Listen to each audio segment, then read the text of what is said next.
What's good, everybody? Hope everybody is doing well. I am on my way to doctor's appointment. Gotta make sure everything's working.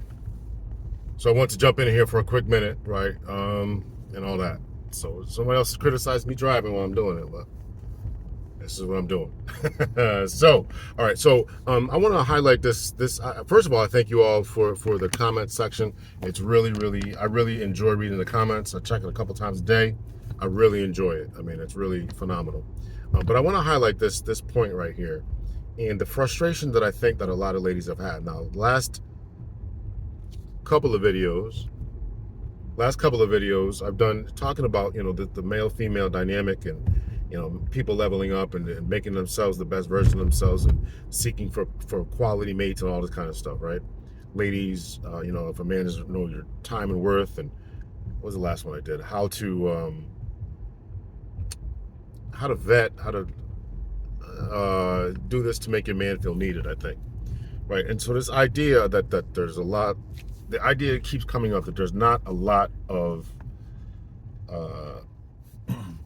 quality men out there for the ladies. And that's what this post is right here, is that there's not a lot of quality men. And so we got to take and I want to answer the question, what happened? And I wrote this in a post that people didn't like on Medium. But we got to take a look at what happened to men. In particular, black men. We have to take a look at what happened to them. Black men have always fought for the right to be called just men, right? This is, I've talked about this already, but a quick history lesson. We've always fought for the right to be called just men, period. And then, when we finally get, different civil rights acts, then there's a white backlash against us, right? We get Jim Crow. We already had Jim Crow, but coming out of that, we got mass incarceration. We got the drug war, right? And all these different types of things to keep us out of the labor market. So we got to take a look at that. We got to take a look at that and how that affected not only the men of that time, but how they trained their sons, or how they abandoned their sons, or didn't train their sons, or whether they stuck around or not. So we got to take a look at all that, because all of the past, whether it happened to you directly or happens to someone directly or indirectly, has an effect on how children are raised. So we got to take a look at that and really understand where that is. In the 1980s or so, Generation X, which I am, 1980s or so, we start getting a bunch of talk shows, Sally Jesse Raphael, Ricky Lake, Montel, gosh, so many others. Oprah, obviously, talking about how there's not enough good black men. Where are the good black men at, right? So again, while there's different welfare reforms that were going on to help ladies get a head up, we get Title IX, right, to help ladies, overcome the education deficit, right, in order to put them into the workforce. Men at the same time got mass incarceration, or black men in particular got mass incarceration, over policing, the drug war, and all that. So this is what happened. You want to know where the men are at? This is what happened. I'm talking about this. There's anybody watches Yvette Carnell, she's talked about it, right? This is them. These are your men. These are Yvette Carnell's, like, these are your husbands, right? They're sitting in prison, or they got felonies or whatever. This is what happened to them. So I know where they're at. This is what happened to them. So then we take a look at, so this is what happened to a lot of them, right? Then also, I think we got to take a look at the education system. You got to take a look at the education system and how it is not geared towards men. And again, Title IX, education of women is pushed. In the 1960s and 70s, the deficit between men and women getting higher education degrees was 13%, right? So it's 13% more men getting degrees. So they wanted to do something about that. So they created all these different programs, as I just mentioned and laid out. And so the pendulum has swung to the other side. Now the deficit is 15%. So it's bigger. The deficit is bigger than it was then. So the question has to be, what are we doing to correct that deficit? We corrected the deficit before when it was 13%. Said this is unfair, this is not right, women are being held back. Well, now the deficit is 15%. So I think we got to take a look at the education system and determine whether it's really set up for the way that boys learn. Men and women are different. I know we want to keep saying that they're not, but men and women are different. Sitting in a classroom, going over different things can be agony, can be torture for boys who want to be outside playing and all that type of stuff, right?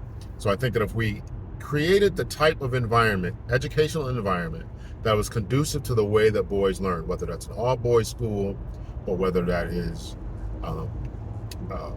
male teachers, all-boys school, outside, more outside activities, do something.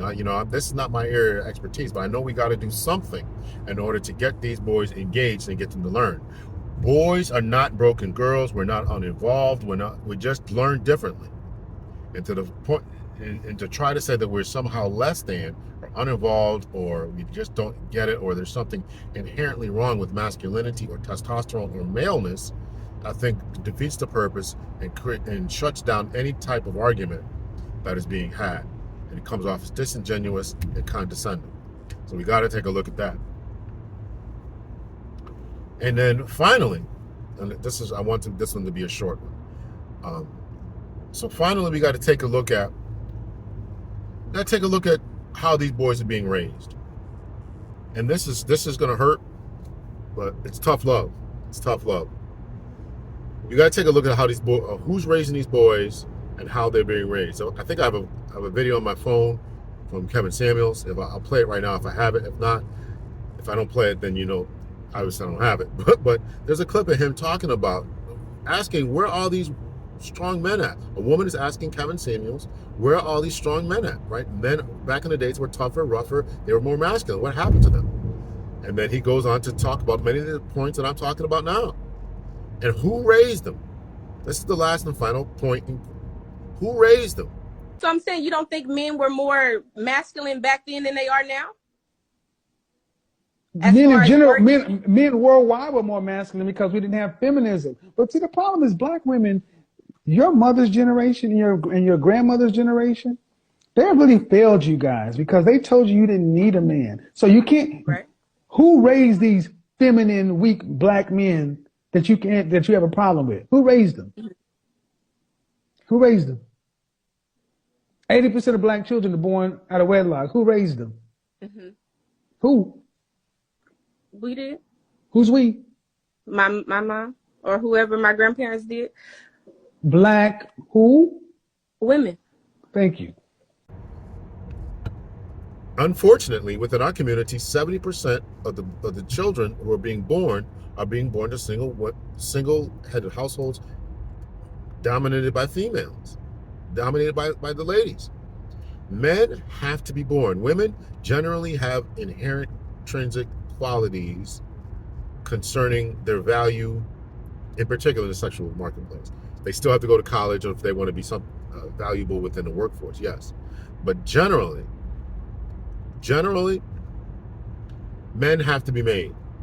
Men have to be made. You have to break a man down, guide them where they need to be, guide them where they need to go, and all this type of stuff, right? And men have to be made. And they need male strong leadership. I did a video about step parents, and I meant to include this, what I'm going to talk about right now in that video. If you're not aware of this, right, there was a situation that they had going on in Africa with the elephants. So they transported a bunch of female and little juvenile elephants, juveniles, males and female elephants, to another park, right, to save their lives from poachers and all this kind of stuff.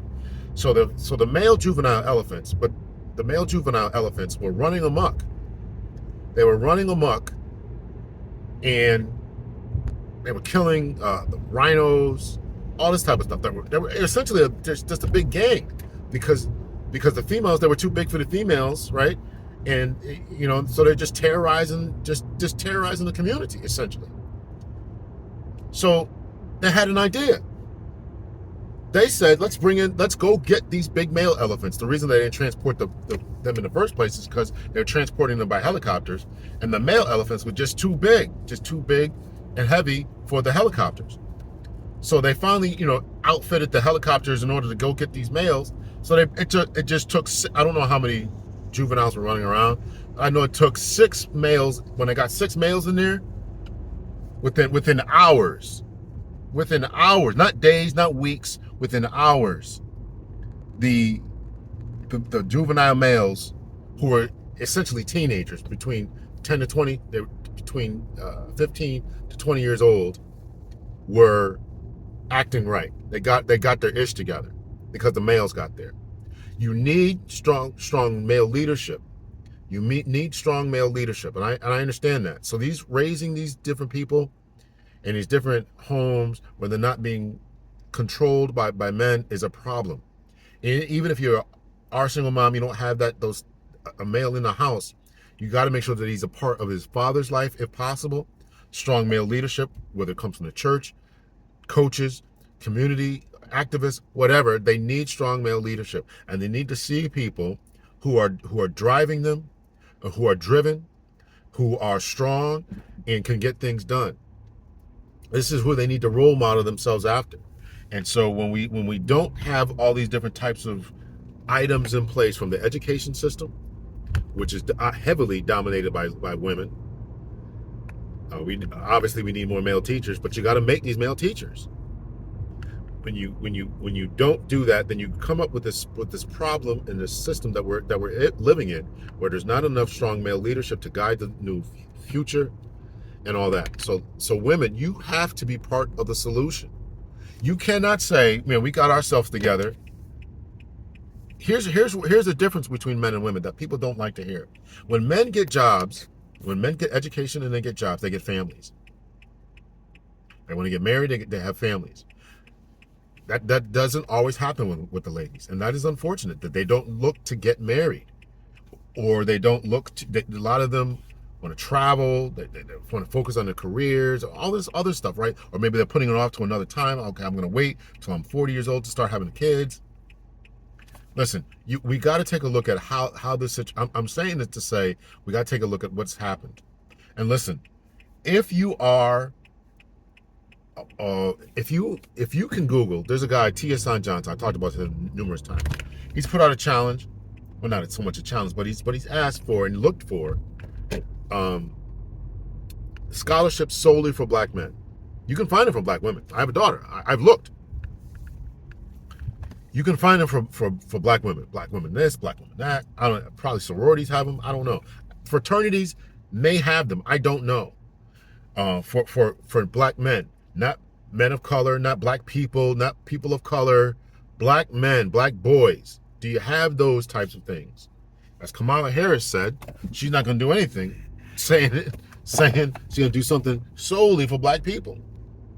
So listen, we have to take a look at what we have done to black men to keep them back, to hold them back, and the repercussions of what has occurred because of that.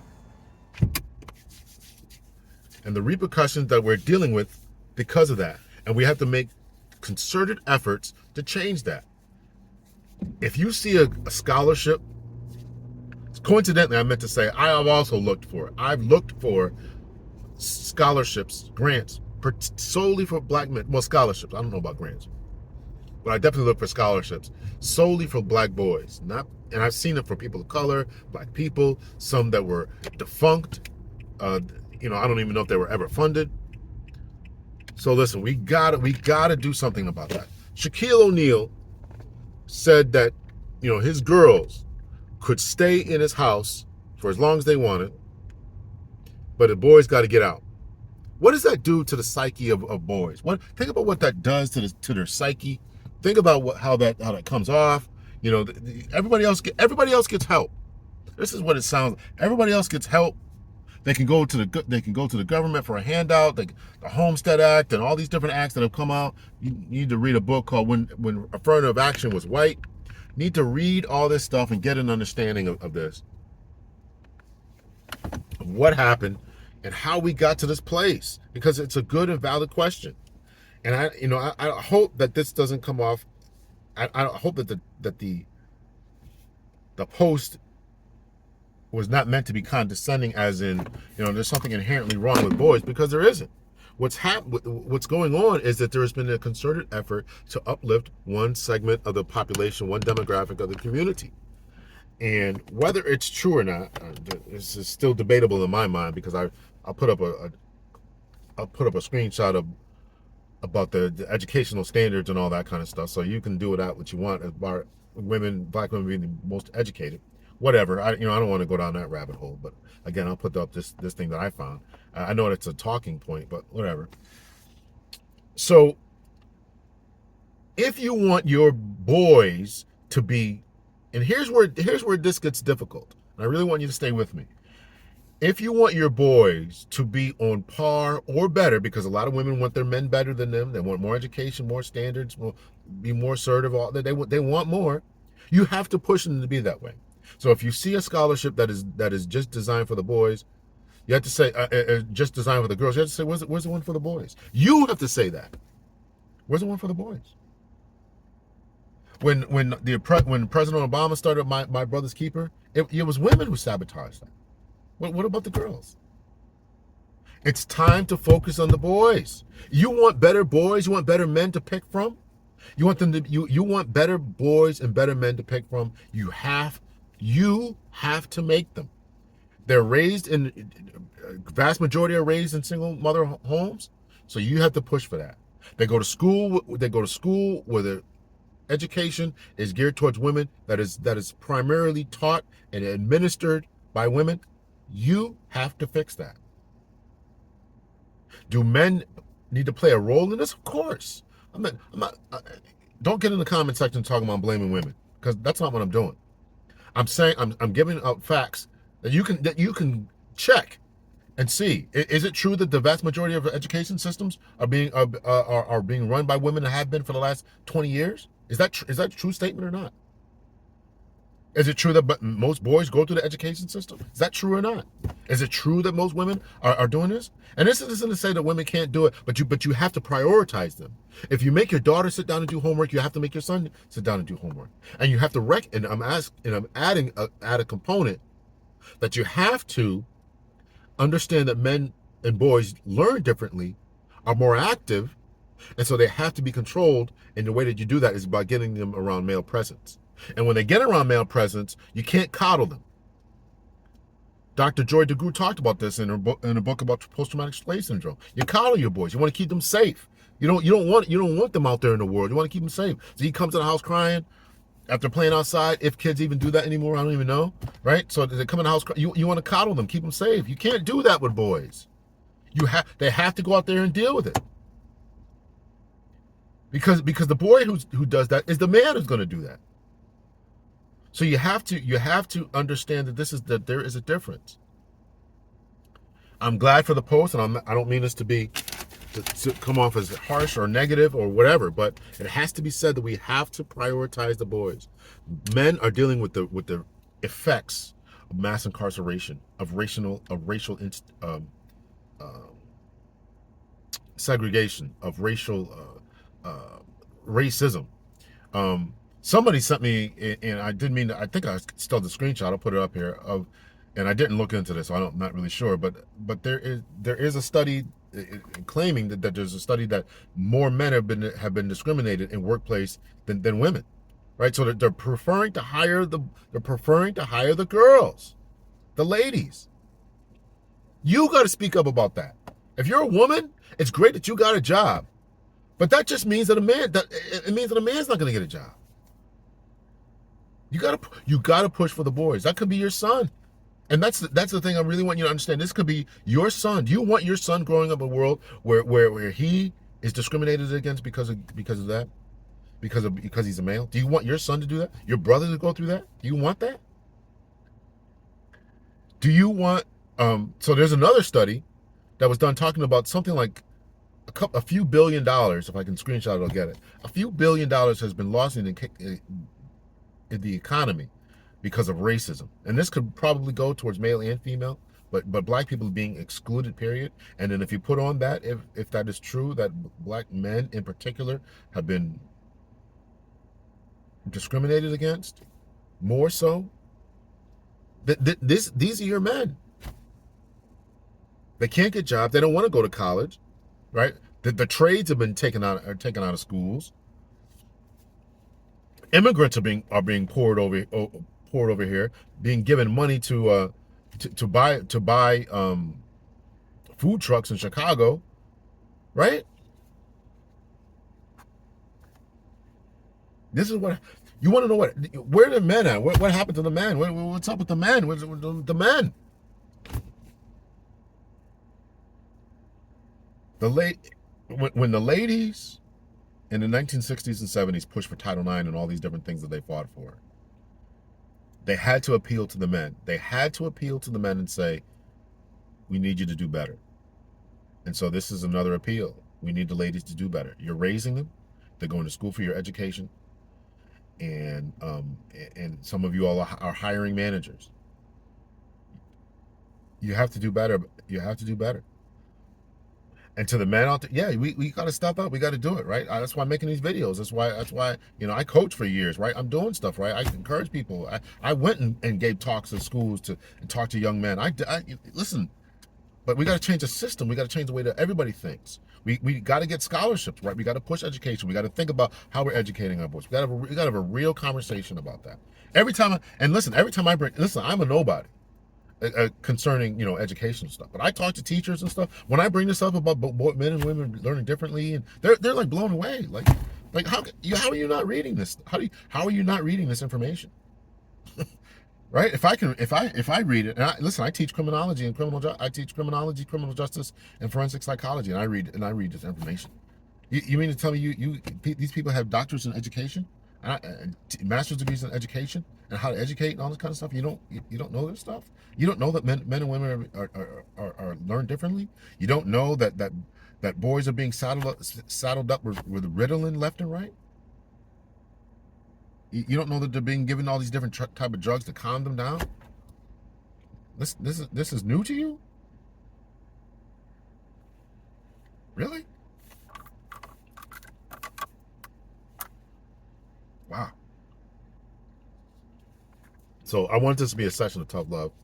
I love you, and I want everybody to be the best version of themselves. But we got to take a look at what's happened and what can be done to fix the problem. And the last point I'm going to make, because I got to run. Last point I'm going to make is that you have to be forward thinking. If you are a 30-year-old woman, you're wondering where the men are at. I think I kind of laid it out, and you can research everything I've said. Feel free to research everything I've said.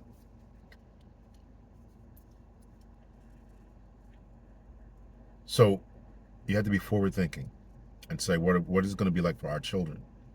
And if you want better mates for your daughters, better mates for your nieces, then you have to make the men. You have to be we have to be part of the solution.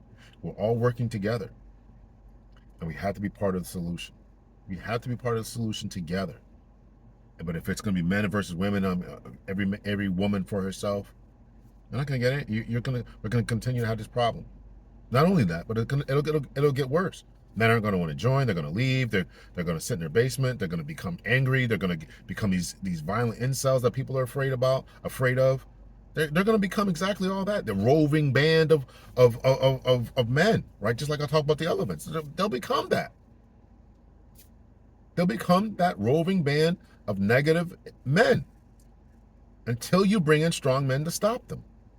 But those strong men who come in and stop them, those big elephants, those 6 elephants, male bull elephants that I talked about, who went in there and straightened everybody out, they got their education from stronger men and from the women when they were all living together, the males and females, the cows and the bulls that were living together. They all worked together.